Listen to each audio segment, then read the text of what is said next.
உங்கள் RJ media 5 வருட பூர்த்தியை முன்னிட்டு பெருமையுடன் வழங்கும் குரல் மகுடம் அறிவிப்பாளர் போட்டி 2024. பல நூற்றுக்கணக்கான போட்டியாளர்கள் கலந்து கொண்ட விறுவிறுப்பான போட்டியின் 5வது சுற்று தற்போது. அஸ்ஸலாமு அலைக்கும் வரஹ்மத்துல்லாஹி வபரகாத்துஹு. நான் ஃபாத்திமா முபஷரா. எனது ஊர் பதுளை. அறிவிப்பு துறையும் நானும். எண்ணிலடங்காத எண்ணங்களை புரட்டி பார்த்து கொண்டே என் கதையை சாரமாக உங்கள் முன் முன்வைக்கின்றேன்.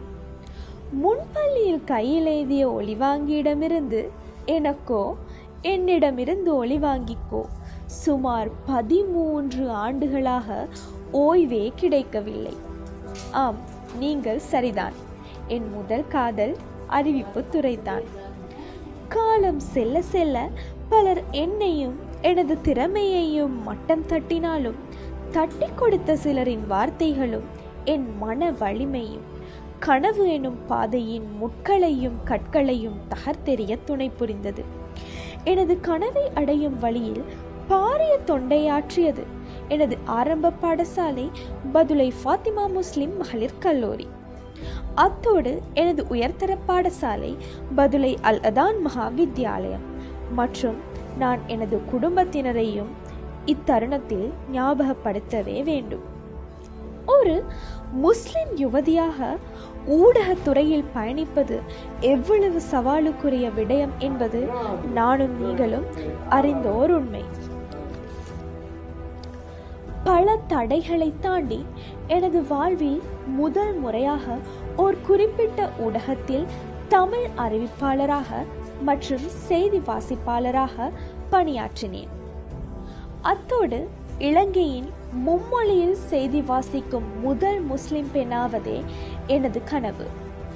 கடந்த சில காலமாக ஆர்ஜே மீடியாவின் முகநூல் பக்கங்களில் சற்று ஆக்டிவாக உலாவி வந்த நான் அறிவிப்பாளர் குரல் மகுடம் போட்டி பற்றி அறிந்து கொண்டு நானும் கலந்து கொள்ள வேண்டும் என்ற ஆசையில் அறிவிப்பாளர் குரல் மகுடம் போட்டியில் பங்கு பற்றி சுமார் 4 சுற்றுகளில் வெற்றிகரமாக பயணித்து 5ஆம் சுற்றிலும் தடம் பதித்துள்ளேன். எனது கனவு சிகரத்தை அடைய ஆர்ஜே மீடியாவின் குரல் மகுடம் வாய்ப்பளிக்கும் என நான் முழுமனதோடு நம்புகின்றேன். ஆர்வம், தியாகம், திட சங்கல்பம் மற்றும் முயற்சி இருந்தால் அடைய முடியாதது இவ்வுலகில் எதுவுமே இல்லை. எனது ஊடகத்துறை பயணத்திற்கு உந்து சக்தியாக நிற்கின்ற, முயற்சிக்கு என்றுமே முதலிடம் வழங்குகின்ற ஆர்ஜே மீடியாவிற்கும் நன்றி கூறியவளாக, முயற்சி செய்தால் முடியாதது எதுவும் இல்லை என்று கூறியவளாக எனது உரையை நிறைவு செய்கின்றேன். வஸ்ஸலாமு அலைக்கும் வரஹ்மத்துல்லாஹி வபரகாத்துஹு.